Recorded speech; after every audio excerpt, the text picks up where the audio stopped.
Good night, fellow punters. The clock on the wall says 22:11 on Thursday night, the same day as I was talking to you this morning when I said at first it was Friday, but I did correct myself later when I thought about it. Had to get muddled at times. Back home at base, I was back at, I don't know, 6 or half 6. How did the morning go? You're wondering. Downstairs into the dining area, I said good morning. She says sit there. She didn't say shut up or stay quiet around it. She just said sit there. I said okay.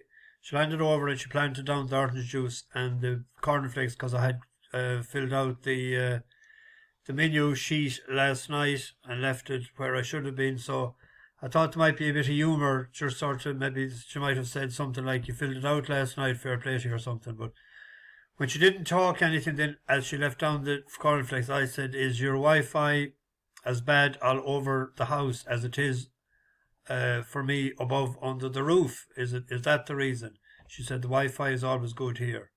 Well, I said, "It wasn't the case with me." She says, "Maybe it's your phone that's wrong." I said, "I wasn't trying my phone at all." I said, "It was my laptop." So she went out into the kitchen and there was a guy sitting at a table facing me over the far side. He said, "I had the same problem." He said, "It was buffering the whole time." He said, "It was either very good or very bad." I said, "Mine was doing more buffering than anything else." I said, "I couldn't watch any videos of the racing." She overheard. I made sure that she heard it because I said, "How yours was bad as well, was it?" So she came back in and she said, "Had you a problem?" And he says, "I had." He said, "But he said it wasn't too bad." But he said, and then she went over and she asked the other table that was there. And they said, no, they didn't try anything at all.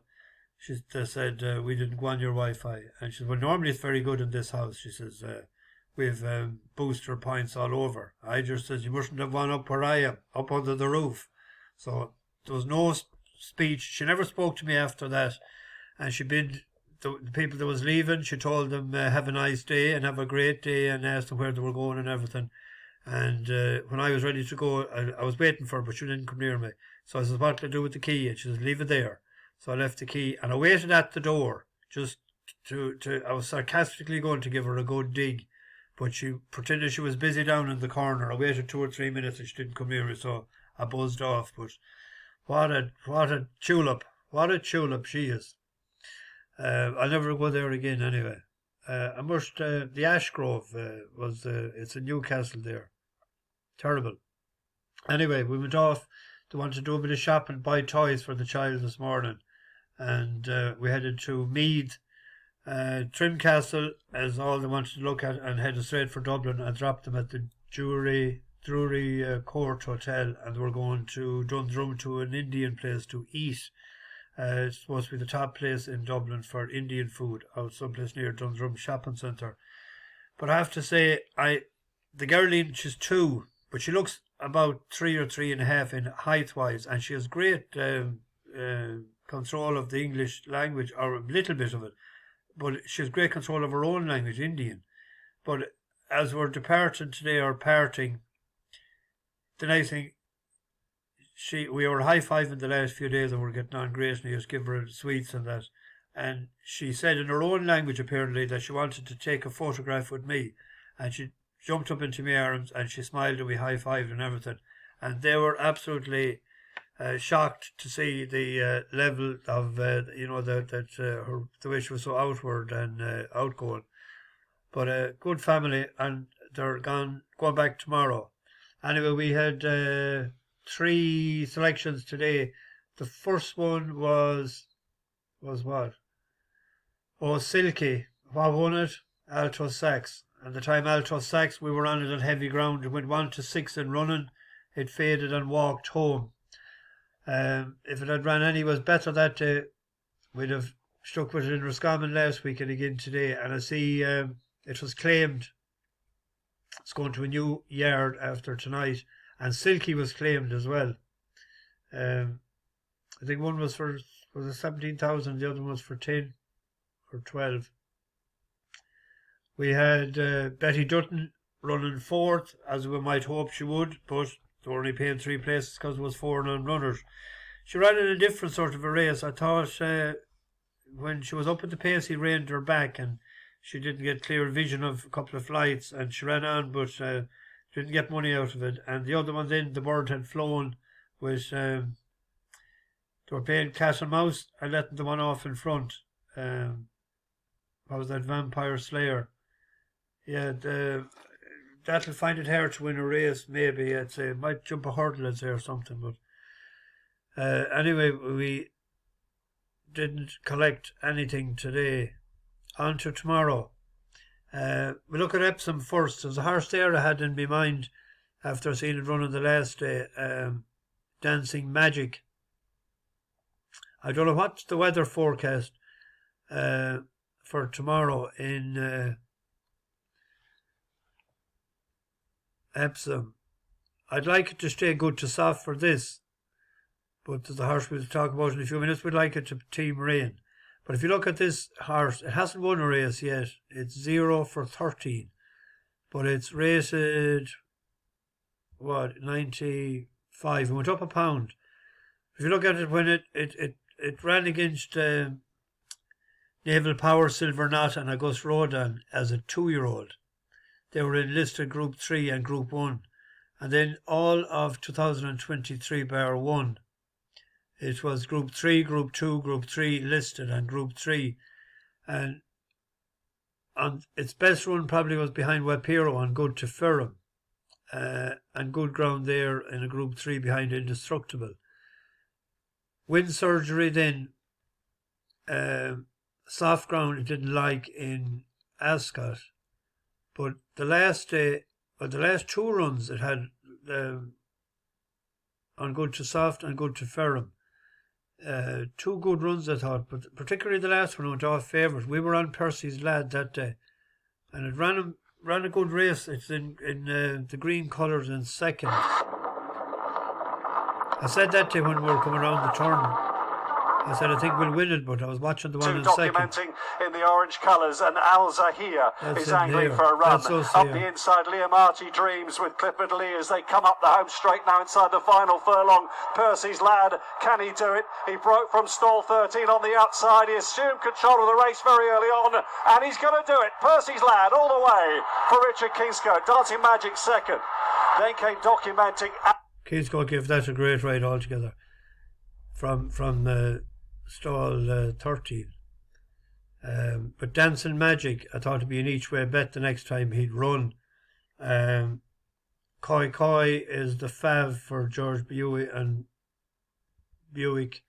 I think that's the danger. Had 3 runs in Medan and a sort of a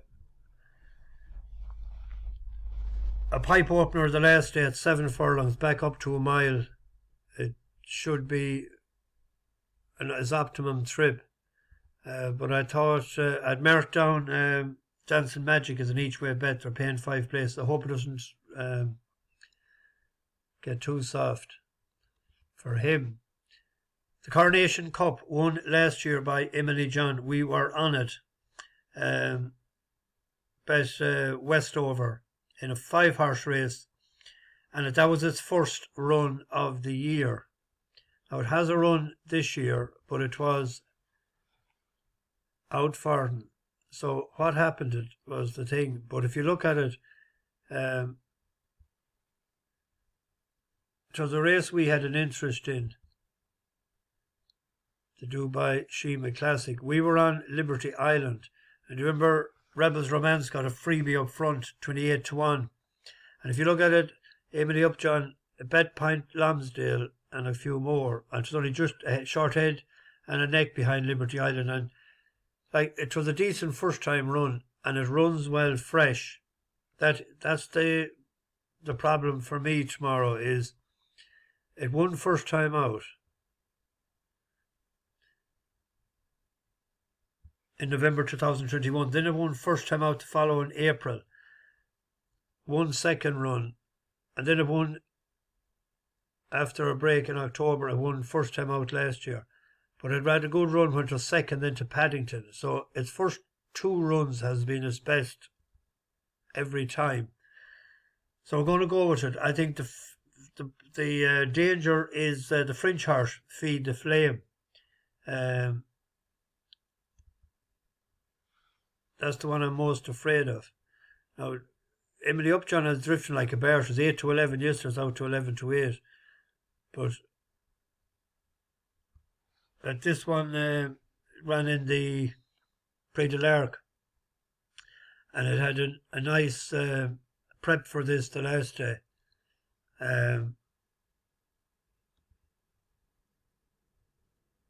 I'm going with Emily Upjohn.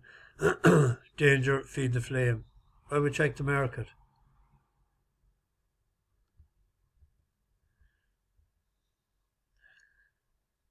Yeah, 6-4. Only 6-4 the field. On to the Oaks.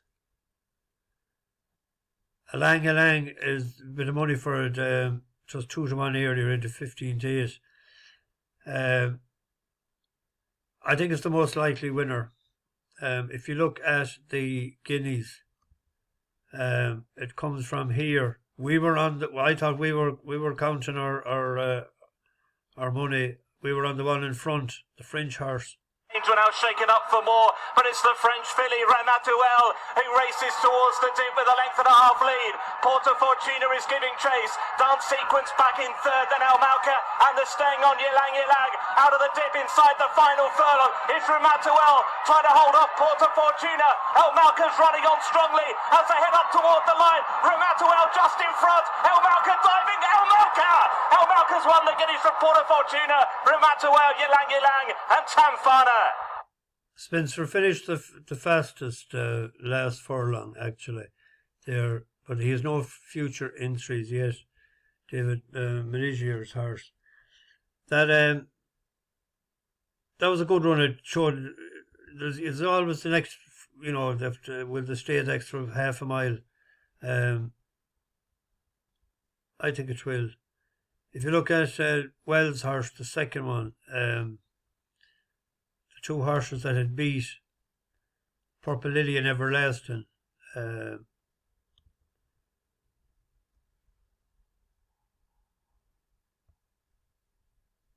nothing since. That was second, and then it was fifth when I couldn't win of course it was in a Group 1.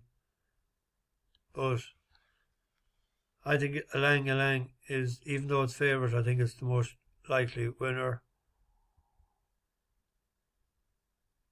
Earls is tipping over tomorrow. I seen Martin Sheridan. I just looked at the comments there. Martin is tipping over, and he said, Mick, I don't know, is that Mick Kinsella? I thought he wasn't travelled that far. But it's hard to get them books outside the Pale, I'll tell you. They're heading over anyway. Travelled over well, so I wish them the best of luck. Now, he needed that rain because the last day went good to Ferrum below in Cork, and Jockey hopped off and said he's getting too cute. Didn't let himself down. But Colin Keane is over there and he's riding him tomorrow. Gary Carroll, I couldn't think of his name. There's always, you don't know how they're going to act on a track for the first time, but he's won 5 times for us before. 9, 10 to 1, 11 to 1 there in each way bet. I think the bet of the day is later tomorrow night in the 8:50 at Doncaster. Great Bedwyn. Holly Doyle for Richard Hannon.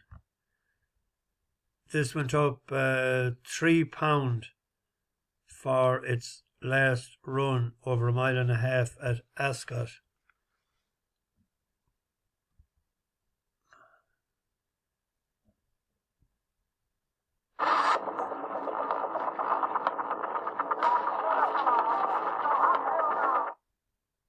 Is all dressed up on the inside, trying to get that way through. Late first with a noseband is coming into it. Then came Masso Basti, wide open as they race inside the final furlong and a half. Qatari through to the inside now, challenging Rhythmic Intent.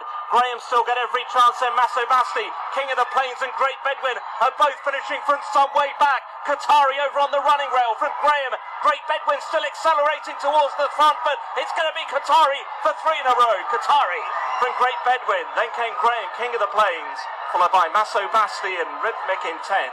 Then came in. It all 14 to 1.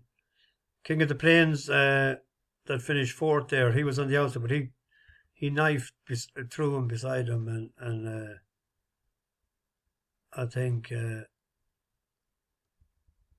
was 9-4 earlier, 7-4 now, money for him. And His Majesty's plate is on in Down Royal tomorrow evening, a 2-mile race. The fav is Countess of Tyrone. That was second in the Salsable, wasn't it?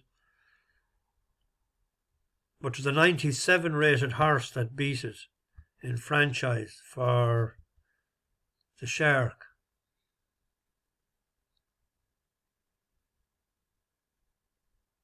Where are we? The Vintage Tipple.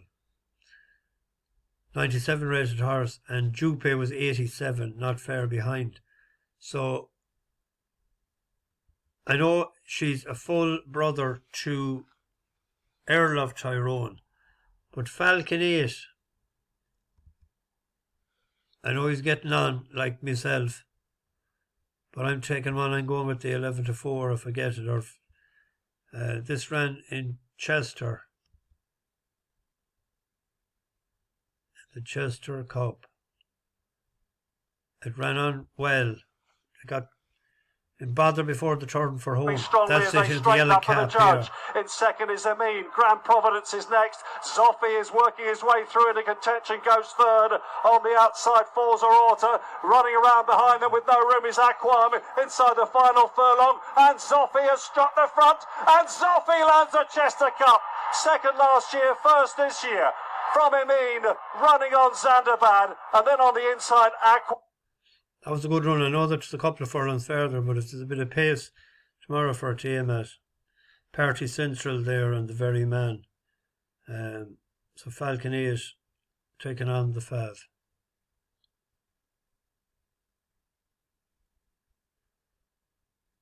Anyway, I'll get this into the oven. So bash the bookies over and out.